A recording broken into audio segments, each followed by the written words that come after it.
Ahora, eso lo digo yo siendo cristiano. ¿Cuánto más uno que no tiene a Cristo? ¿Ok? Pero aunque todos estos versículos no nos caigan o no le caigan a todo el mundo, el versículo 18 sí le cae a todo el mundo. No hay temor de Dios delante de sus ojos. La Biblia dice, el principio de la sabiduría es el temor de Dios. Es el temor a Jehová.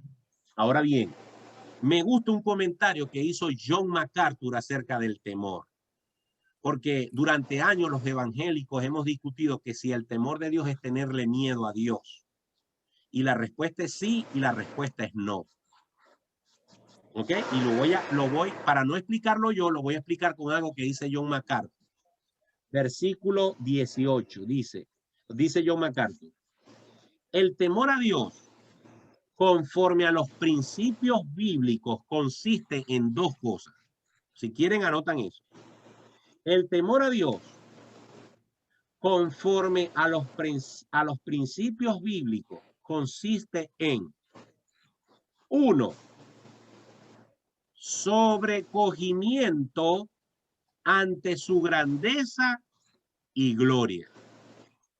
Sobrecogimiento ante su grandeza y gloria. El temor de Dios es sentir, meditar, contemplar, valorar, sopesar, asumir la grandeza y la gloria del Dios que tenemos. El que internaliza, el que piensa, el que medita en eso, va a sentir un peso de saber que hay un Dios vivo que aunque no lo podemos ver ni tocar, está sobre nosotros y su gloria y su poder son infinitos. Eso nos sobrecoge. Es decir, sentimos que eso está sobre nosotros. Y lo segundo, que representa el temor de Dios, escuchen bien, por eso dije sí y no, es el terror que debemos sentir por los resultados que trae violar esa naturaleza santa. Es el terror de los resultados, el terror que debemos sentir de los resultados que trae violar esa naturaleza santa. Miren, hermano, cuando yo entiendo que Dios me está mirando, aunque nadie me esté mirando, cuando yo entiendo que algún día yo me voy a tener que presentar delante de Dios, y ojo con lo que voy a decir, toda injusticia es pecado. Todo lo malo que se haga, toda cosa que se haga desobedeciendo a Dios es pecado. Y todo aquello que se deje de hacer, que Dios me mandó a hacer, también es pecado. Pero no es lo mismo. Ojo, no estoy justificando el pecado, solamente estoy tratando de poner lo grave que resulta un pecado más que otro, aunque los dos sean pecados. No es lo mismo que yo me dé un machucón y de pronto se me salga el viejo hombre y yo suelte una mala palabra de las que decía cuando era inconverso, por un machucón que yo no me esperaba, por un machucón, un agua que se me derramó caliente, cualquier cosa, y yo suelte una mala palabra o algo un mal pensamiento, algo que ofenda a Dios. Y otra cosa es que yo empiece a maquinar en mi mente y en mi corazón algo malo que yo voy a hacer. Y el Espíritu Santo me dice, no pienses en eso. Y yo, ya va, déjame pensar. Y déjame pensar. Y pasan las horas y pasan los días. Y yo pudiendo escapar y nada, yo dejándome envolver hasta que, ¡pácata!, concreto el desobedecer a Dios. Cualquiera sea el caso, es pecado. La mala palabra o la mala acción que vino como resultado de un jugar con la tentación hasta concluir con el pecado, cualquiera es pecado. Pero ¿saben qué mide el que yo juegue con eso o no, el temor que yo tenga de Dios. Cuando yo entiendo que el Dios que me está mirando va a valorar que yo no sabía que me iba a hacer un machucón y solté aquella palabrota. Señor, perdóname. No me va a evaluar igual eso que aquella cosa que yo hice maquinándola, mientras que el Espíritu Santo me redarguía y yo diciéndole al Espíritu Santo, cállate, cállate, cállate. El cristiano, el hombre, la mujer que se llena del temor de Dios dice, yo me tengo que ir de aquí porque esto que yo voy a hacer va a ofender a Dios y yo sé que Dios me las va a cobrar. Y él me ama, pero la Biblia dice que Dios al que ama castiga y azota a todo aquel que toma por él. Entonces, el temor de Dios, ¿verdad? Es contemplar su gloria, entender quién es Dios, pero entender que también ese Dios, cuando yo le fallo, no me va a dejar pasar esa. Me va a perdonar, pero las consecuencias las voy a tener que sufrir. ¿Ok? El temor de Dios, en cierta forma, en los cristianos, funciona como un freno, funciona como un stop para que yo entienda lo que va a pasar si yo le fallo a Dios en eso. Ahora, en los inconversos, el concepto de temor de Dios no existe, porque si existiera, no se hicieran un santo y una virgen y le prendieran una vela. Porque desde el momento en que buscan sustituir a Dios con una deidad y tratan de honrar a esa deidad antes que a Dios, cuando alguien dice si Dios quiere y la virgen, que es muy común en nuestros pueblos, cuando alguien dice si Dios quiere y la virgen, no se está dando cuenta o sí se está dando cuenta y no le importa que está diciendo que el Dios que hizo los cielos y la tierra, si quiere y la Virgen quiere, y la I es una conjunción que implica que las dos cosas tienen que suceder. Cuando alguien dice si Dios quiere y la Virgen, lo que está diciendo es que el Dios que hizo los cielos y la tierra tiene que esperar que la Virgen también quiera. Señor, qué mentalidad tan obtusa. Por eso es que cada vez que alguien dice si Dios quiere y la Virgen, en serio, porque a veces que yo lo digo echando broma para burlarme. Cuando alguien dice si Dios quiere y la Virgen, gracias a Dios y a la Virgen, yo siento una ira santa tremenda. Porque no puedo entender que alguien mezcle al Dios soberano con la voluntad de una mujer que por muy buena gente que fue y por muy instrumento de Dios que fue, no participa en la soberanía y en los actos poderosos del Dios Todopoderoso. Así que los hombres no tienen temor de Dios. Y para terminar, hermano, versículo 19 y versículo 20, Pablo termina por fin de redondear la idea. Ya en el versículo 9 está diciendo, miren, ya yo dejé claro que a los dos grupos, a judíos y a gentiles, los he juzgado, los he acusado de que están bajo pecado. Versículo 19. Pero sabemos que todo lo que la ley dice, lo dice a los que están bajo la ley, para que toda boca se cierre y todo el mundo quede bajo el juicio de Dios. Yo obtuve dos interpretaciones de esto. Cuando el versículo 19 dice, pero sabemos que todo lo que la ley dice, unos autores apoyan la idea de que ahí se está refiriendo a la ley mosaica que respetaban los judíos, que cumplían los judíos. Pero otros autores piensan que ahí se está hablando de la ley que Dios escribió en el corazón de todos los hombres, que es una ley moral que les hace saber lo bueno y lo malo. Por ejemplo, cuando Adán y Eva pecaron, ¿verdad? No había ninguna ley mosaica todavía, faltaban siglos para que la ley viniera. Pero ellos supieron que habían hecho mal. Algunos autores están refiriéndose a que esa ley moral de saber qué es bueno y qué es malo es la que juzga a los hombres, sean judíos o sean gentiles. Cuando Caín mató a su hermano, ¿verdad? También se puso a la defensiva cuando Dios lo llamó a cuenta. Pero él sabía que había hecho mal. Porque cuando Dios le dijo, bueno, te voy a echar así, pero si cualquiera que me encuentre me va a matar. Por cierto, alguien va a preguntar, ¿y quién lo iba a matar si nomás estaban ellos dos y su papá?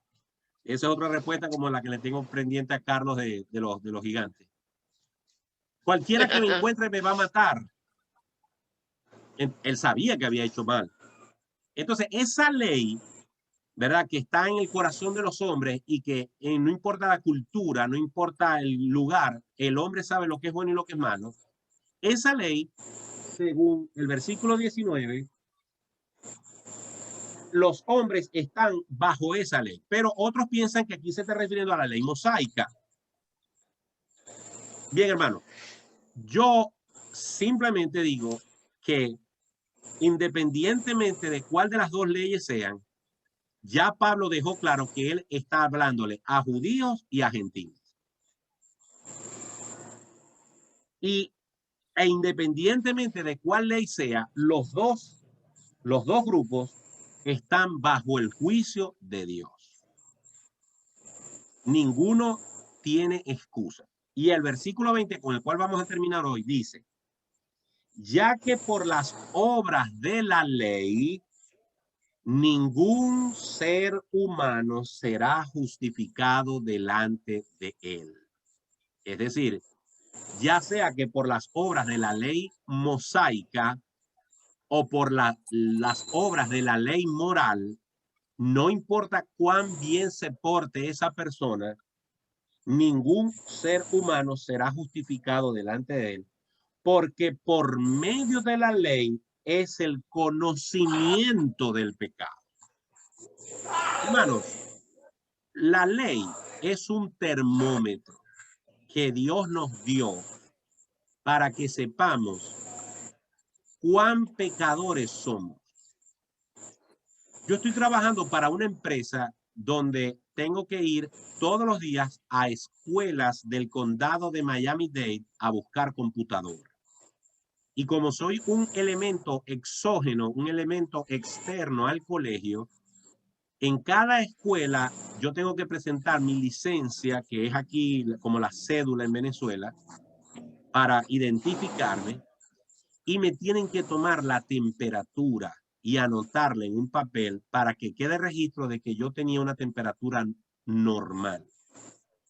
Si yo llegase a tener una temperatura superior a lo establecido, no puedo pasar. En la iglesia hacemos lo mismo y ustedes creo que a donde van siempre les tienen que chequear la temperatura, ¿verdad? Bien, la ley es para saber, para certificar que somos pecadores, que tenemos una temperatura que nos hace pecadores delante de Dios. Nos muestra la justicia de Dios y nos muestra que somos incapaces de alcanzar la justicia de Dios. A Dios le agrada, a Dios le contenta, y ya lo dijimos la vez pasada cuando hablamos de Cornelio. A Dios le gusta que la gente trate de ser buena gente, pero ya lo leímos en este mismo capítulo. No hay justo ni aún uno. No llenamos el requisito, no cumplimos con los estándares de Dios. Por eso la ley nos da el conocimiento de que somos pecadores, pero no nos da la solución. Sería como que si alguien cree que porque le tomen la temperatura se le va a quitar la fiebre. El termómetro, aunque te lo tragues, no te va a quitar la fiebre. ¿Por qué? Porque el termómetro es una medida para saber cuán grande es tu pecado, pero de que eres un pecador, eres un pecador. No te soluciona la ley. Ser buena persona, ser un buen padre, ser un buen hijo, ser un buen esposo, ser un buen ciudadano, ser una persona buena, es bueno, qué chévere, perfecto, pero no te hace salvo. Solamente te hace salvo la justicia perfecta de Cristo aplicada en tu vida. Y de eso vamos a hablar la próxima semana. Bueno, hermano, son las 6:24, casi 1 hora y media. Me gustaría saber si hay preguntas o comentarios para finalizar. No, pastor, de verdad que me gustó mucho, bueno, me gustan siempre los ejemplos que coloca y la forma tan pedagógica como explica, pero este del termómetro estuvo especial. Qué bueno, a mí también me gustó porque no es invención mía. A ver, ¿alguien más? Zuleima. Entendí, me quedó claro todo, gracias a Dios. Qué bueno. Me encanta cómo les pone la palabra, pastor, porque habla nuestro idioma. Gloria a Dios por eso. Ay, está conectada Liliana. Qué bueno, Liliana, si me estás escuchando, un abrazo. Dios te bendiga. Tenía mucho tiempo. Hola, pastor. Qué bueno verte, Liliana. Tenemos pendientes unas clases. Sí, Así que sí, estamos pendientes. Llámame, te comunicas conmigo por el privado para que cuadremos eso, ¿viste? Sí, claro, dejándole claro que hoy estuvo súper especial. Estoy bueno. con mi hija y lo entendió todo súper bien. Ah, gloria a Dios por eso. Gloria a Dios por eso, Liliana. Anita. Amén. Perdón. Anita quería decir algo. Reiniela, ya va. Anita quería decir algo. Dime, Anita. Sí, o sea, en la iglesia donde yo me congregaba, ¿verdad? Pareciera de que cuando uno manifestaba, por lo menos que tenía alguna enfermedad, que se sentía mal, era como que si estuviera uno perdiendo como la fe en Dios de que Él nos sanó, ¿verdad?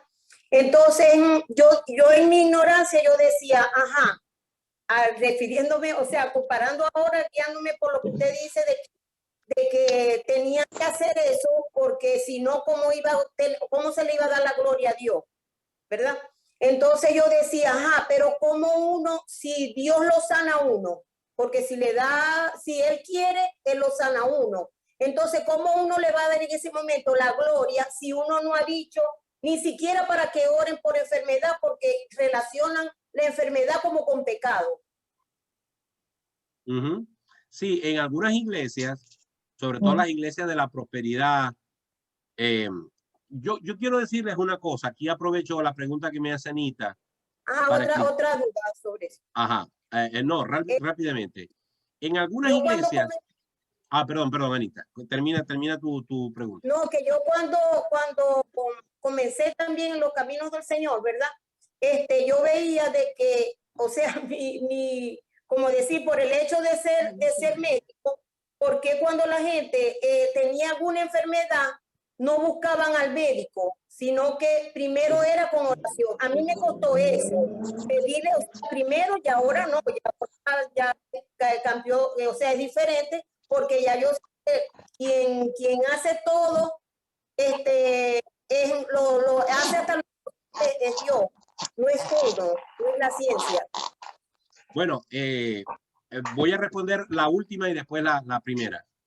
Si a mí me duele la cabeza ahorita, y yo sé que fue que no me dio un golpe, y yo sé que no fue algo fuera, sino que me duele la cabeza, yo no voy a decir, Señor, ten misericordia de mí, tome este dolor de cabeza. No, yo bajo para allá, para la cocina, y digo, dame 3 ibuprofeno y me acuesto.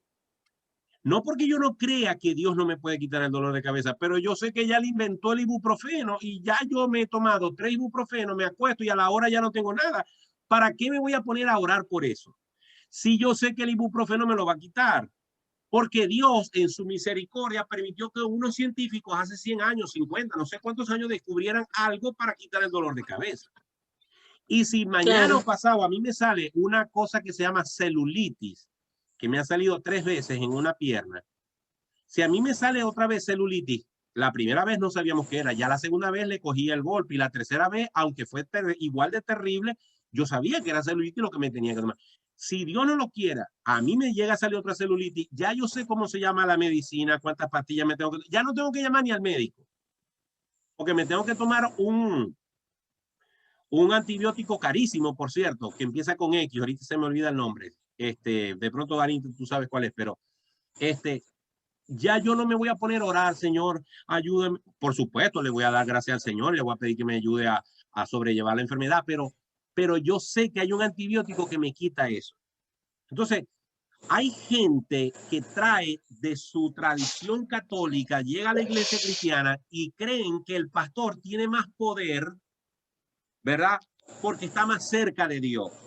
A mí me sucedía mucho que cuando yo pastoreaba en Venezuela, una hermana me traía un hijo, me traía una viejita, me traía a quien sea, pastor, para que me lo ore. Usaban esa expresión, para que me lo ore. Como que si yo fuera un chamán, de esos chamanes que empiezan a sacudir a la gente. Yo le decía, hermana, yo no tengo que orar a nadie, yo le oro a Dios. Pero yo voy a orar por usted porque me lo está pidiendo y voy a orar por su Dios porque me lo está pidiendo.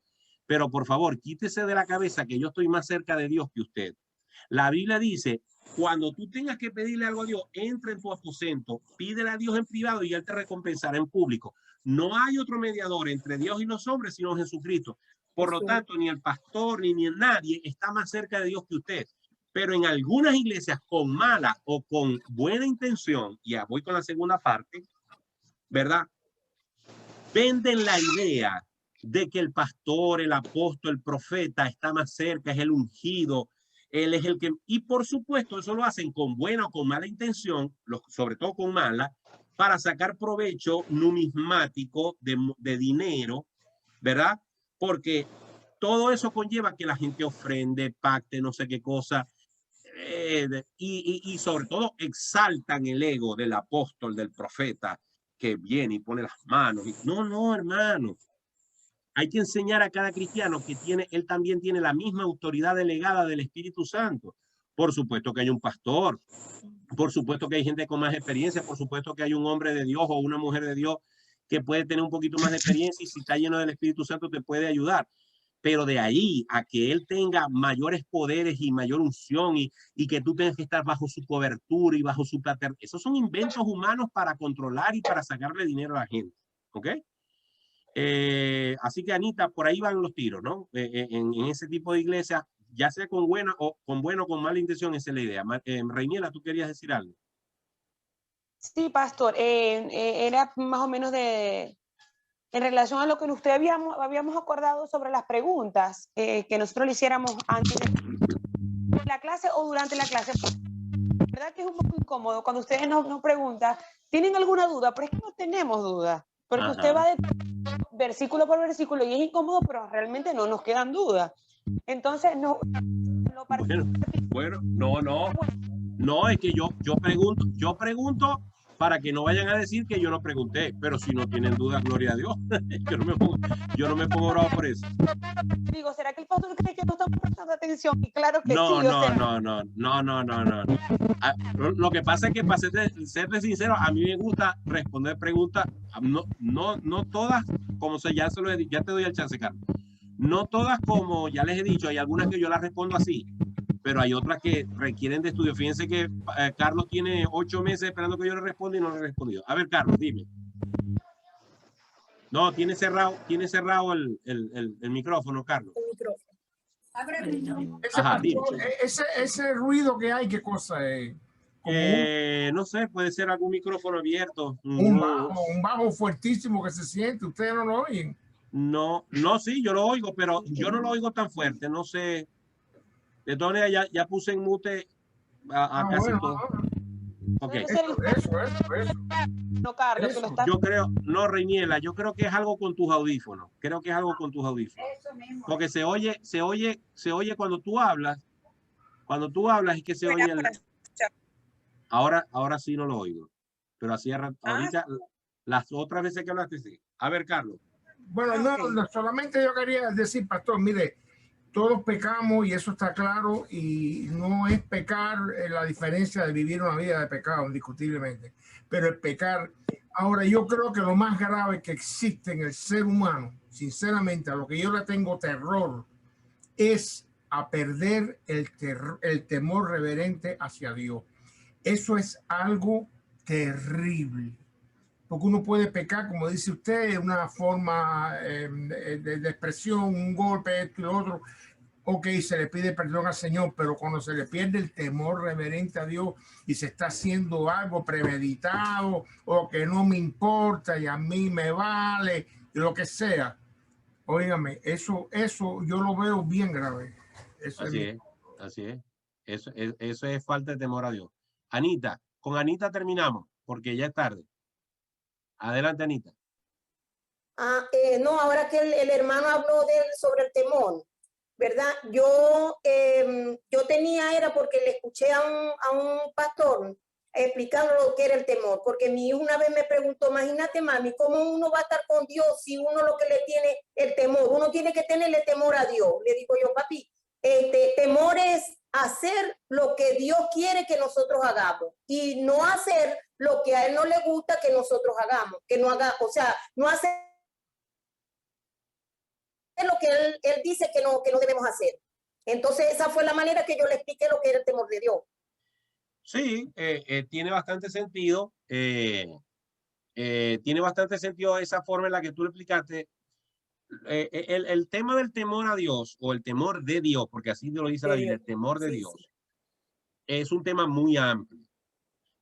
Algunas personas, como la palabra temor es sinónimo de miedo, y Dios es luz, es verdad, es justicia, es misericordia. O sea, Dios es puras cosas positivas. La gente le cuesta asociar a Dios con cosas negativas como el miedo. Pero yo pregunto una cosa, ¿Dios tiene ira? Sí, y la ira no es algo positivo, la ira es algo negativo. Dios se enoja. Claro, la Biblia dice que Él se enoja. Es decir, no es malo asociar a Dios con cosas que desde nuestra perspectiva no son positivas. Por ejemplo,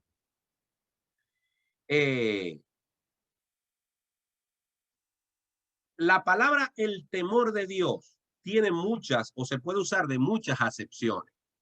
Cuando Proverbios 1:7 dice, el principio de la sabiduría es el temor de Jehová. Lo primero que hay que analizar es qué es sabiduría. Sabiduría no es inteligencia. Hay gente que no sabe cuánto es 2 más 2, pero eso no los hace, eso no deja de hacerlos sabios. Puede ser que no sean inteligentes o no tengan el conocimiento. Puede ser que una persona sea muy inteligente, pero puede ser muy sabia. La sabiduría es esa capacidad que se tiene de tomar las decisiones correctas. Sabiduría es tomar decisiones correctas. ¿De dónde saco yo eso? Cuando Salomón era un joven y le tocó reinar sobre Israel después de David su padre, dice la Biblia que él subía a los lugares altos a ofrecer sacrificio. Y estando en esa situación, Dios se le apareció en sueños. Y Dios le dijo, pídeme lo que tú quieras y yo te lo daré. Él era un joven, era rey.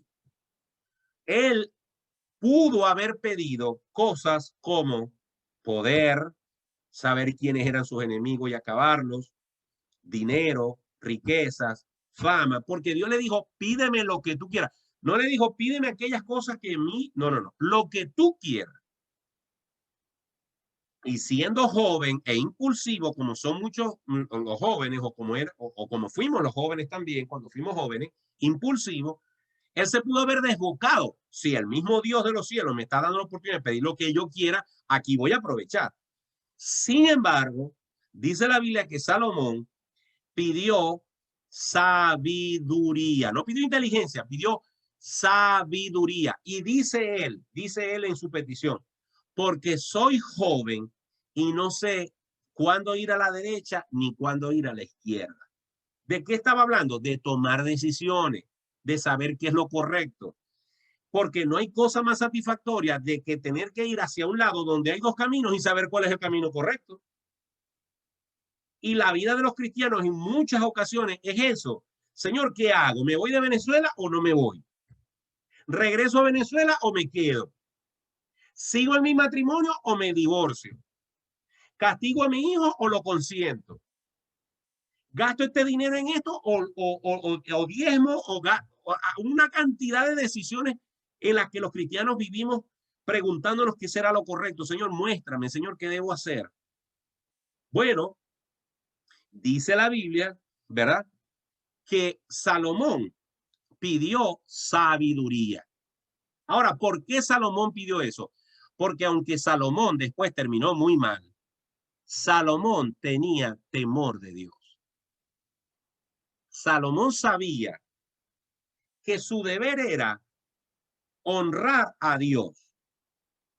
Y como tenía ese principio, como tenía esa base, de que Dios está por encima de todas las cosas y a quien tenemos que complacerlo es a Él, incluso más allá de nuestros apetitos y nuestras propias satisfacciones, ese temor de Dios, esa consideración, ese contemplar a Dios como lo máximo, es el principio de la sabiduría. De tal manera que el temor a Dios es la contemplación de que tenemos un Dios todopoderoso y que cuando no estamos a la altura de esa gloria de Dios, tenemos que sufrir las consecuencias. Por lo tanto, ese temor, ese deseo de servir a Dios, ese miedo de quedarle mal a Dios, me lleva a actuar bien. Así que, para mí, ese tipo de miedo es bueno. Como el miedo que puede sentir un hijo mío cuando yo le digo, si no te portas bien, te voy a dar 4 zapatazos. Ay, no, no le digáis eso porque lo importante es que él te respete, no que te tenga miedo. No, porque yo respetaba a papá y también le tenía miedo. Porque me pegó 3 veces 4 zapatazos y todavía a mis 53 años se los agradezco todos los días. Porque nunca me ofendió ni me dio por donde. No, no, no. Me dio 4 zapatazos, 3 veces bien dados, con una explicación previa. Y además de eso me dio amor, cariño, me paseaba, me bichaba. Pero yo sé que él me amaba, pero también me tuvo que disciplinar. Así que yo no creo que tener miedo a Dios sea necesariamente malo. Si yo sé que Dios ha dicho, métete por aquí, y yo sé que la Biblia dice que Él lo ha dicho, y que cuando no lo haga me va a pasar algo malo y Él me va a castigar, y yo como consecuencia de saber que Dios me va a castigar, me freno y no lo hago, es porque le tengo miedo. Y ese miedo para mí es positivo. Porque la Biblia está llena de promesas, pero también está llena de advertencias. La Biblia está llena de bendiciones, pero también está llena de prohibiciones. Y cuando yo respeto las prohibiciones de Dios, porque Dios no solamente te da la prohibición, te dice por qué está prohibido y lo que te va a pasar si tú lo desobedeces. Si yo a pesar de eso lo desobedezco y Dios me castiga, entonces no me puedo quejar. Así que sí es bueno tenerle miedo a Dios, sí es bueno tenerle temor a Dios, sobre todo cuando se trata de cumplir con su voluntad, porque Él se merece nuestra obediencia y toda la gloria y toda la honra. Amén.